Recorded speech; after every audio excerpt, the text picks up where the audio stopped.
এবং বিশেষ একটা সংগঠনের ব্যানারে আজকে অনেকে উপস্থিত হয়েছে। আসলে এখানে কোনো সংগঠন, কোন রাজনৈতিক দল, এটা কোনো প্রতিষ্ঠানের সবচেয়ে গুরুত্বপূর্ণ ইস্যু হচ্ছে একটা মেডিকেল কলেজ। আমি ইন্ডিকেট করে বলতে পারি অল ওভার বিশ্বে আমার মনে হয় না একটা মেডিকেল কলেজের সামনে এইরকম অপরিচ্ছন্ন একটা পরিবেশ থাকে। আমি প্রথম যখন এই মেডিকেল কলেজে ভর্তি হয়েছি হওয়ার পরবর্তী আমি আগে অনেক সুনাম শুনেছি। আমাদের প্রতিষ্ঠান, এই প্রতিষ্ঠান বাংলাদেশের হোমিওপ্যাথির আসল ঘর।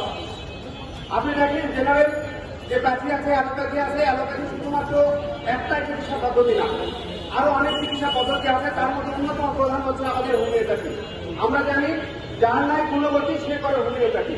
যে কোনো চিকিৎসা নিয়ে যেখানে আরাম পাচ্ছে না বা সুস্থ হচ্ছে না, শেষ অবলম্বনটুকু হিসেবে মানুষ একদম জীবনের শেষ একেবারে মুমূর্ষ অবস্থায় মানুষ আমাদের কাছে আসে। মানে সে সর্বনিম্ন স্তরে থাকে, যে তার জীবন শক্তি সর্বোচ্চ দুর্বল পর্যায়ে থাকে। এমন পর্যায়ে আমরা এখানে প্রত্যাশা করি আমরা যে চিকিৎসা প্রদান করবো, সেই চিকিৎসার মাধ্যম নিয়ে বা আমরা যারা শিক্ষার্থী যারা আছি এখানে পড়াশোনা করে আমরা যারা শিক্ষিত হয়ে পরবর্তীতে সমাজে সেবা প্রদান করবো, আমরা সকলে সুস্থ থাকবো। এখানে একটা রোগী চিকিৎসা নিতে এসে সে সুস্থতার আশা পেতে বেশি আগে যখন রাস্তার মধ্যে আসে তখন একটা দুর্গন্ধ পায়, তখন তার মনের মধ্যে একটা বাজে ধারণা তৈরি হয়ে যায়, এখানে কি একটা বাজে পরিবেশ, এখানে যে আমি কি চিকিৎসা পাবো, এই একটা ব্যাপার। তো এটা থাকে। আর এখানে দেখেন যে এই যে মুরগি ব্যবসায়ীর একজন সাংবাদিক বললেন, মুরগি ব্যবসায়ীরা ওনারা আপত্তি করেছেন যে আমরা রাতের বেলা এখানে ব্যবসা করি, দিনের বেলা ওনাদের সমস্যা হওয়ার কথা না। আমি জোর করে বলতে পারি, আপনারা দেখেন এই যে তারগুলোতে দেখেন কি ময়লা ঝুলে আছে, এখানে বিবেকের প্রশ্ন বাঁচি আছে। এই যে ধুলোবালি যে উঠতেছে সব আমাদের মেডিকেল কলেজে বারান্দাতে চলে যায়। আমরা ক্লাসরুমে এই দুর্গন্ধে দরজা জানালা খোলা রাখতে পারি না, বন্ধ করে আমরা গরমের মধ্যে অতি কষ্ট করে সেখানে আমাদের ক্লাস করতে হয়। আমাদের কি বিবেক এতটুকু নাড়া যায় না? যারা আজকে ব্যবসা প্রতিষ্ঠানে এখানে ব্যবসা করেন আপনাদের বিরুদ্ধে আমাদের কোনো বিশেষ অভিযোগ নাই। আমাদের বিশেষ অভিযোগ হলে আপনারা আপনাদের জায়গায় থাকবেন, আমরা আমাদের জায়গায় থাকবো।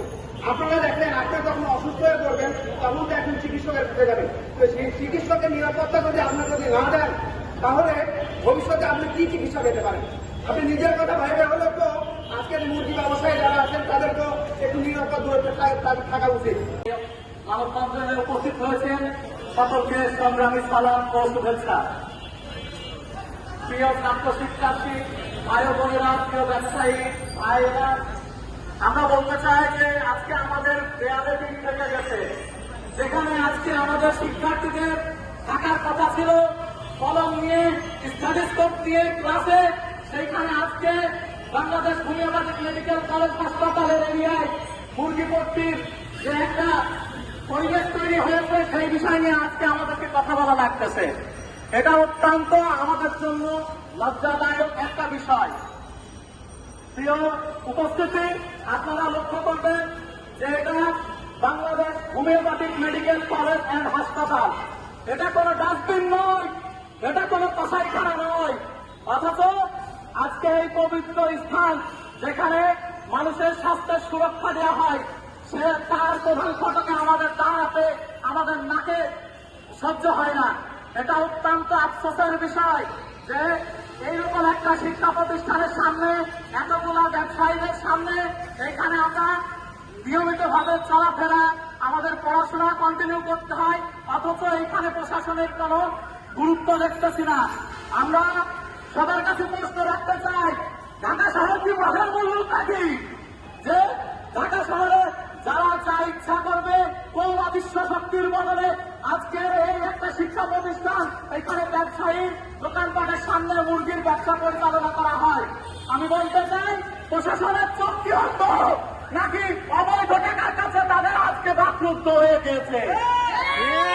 প্রিয় ভাইরা, আমরা এখানে চিকিৎসকরা আছে, ছাত্ররা আছে, সবাই এখানে নিয়মিত পড়াশোনা করে, নিয়মিত ব্যবসায়ীরা আছে, তারা ব্যবসা করে, কিন্তু আজকে এই পরিস্থিতির কারণে কেউ নিয়মিতভাবে তাদের কাজকর্ম পরিচালনা করতে পারতেছে না।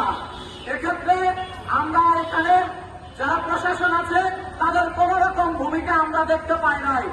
এটা আমাদের কাছে সবথেকে আফসোসের বিষয় যে প্রধানমন্ত্রী যিনি বলেছে সবার আগে বাংলাদেশ, অথচ আজকের এই বাংলাদেশ বিনির্মাণে আজকের এই মুরগি ভর্তির ক্ষেত্রে ওনার কি অবদান রাখতে চাই, এই হোমিওপ্যাথিক সমাজ সেটা দেখতে চাই। আমি আবারও বলতে চাই, এটা আমাদের একত্রিত হওয়া একটা প্রাথমিক সূচনা বা ট্রেইলার। ছাত্ররা যেরকম কলম নিয়ে, স্টাটেস্কোপ নিয়ে, এইগুলো নিয়ে ক্লাসরুমে থাকতে পারে, সেই রকম যে কোনো যৌক্তিক আন্দোলনে তারা একত্রিত ভাবে সংঘবদ্ধ হতে পারে। আমি অল্প কথা বলতে চাচ্ছি যে আমরা এটার মাধ্যমে আপনারা যদি ভাবেন যে না আপনারা আবার কালকে থেকে নতুন ভাবে এটা পরিচালনা করবেন, তবে আমরা স্পষ্ট জানিয়ে দিতে চাই যে ভবিষ্যতে আমরা সাধারণ শিক্ষার্থী, এখানে চিকিৎসক, ডাক্তার যারা আছে ব্যবসায়ী সহ সমস্ত ওয়ার্ড এলাকার মানুষদেরকে নিয়ে মাঠে নামবো।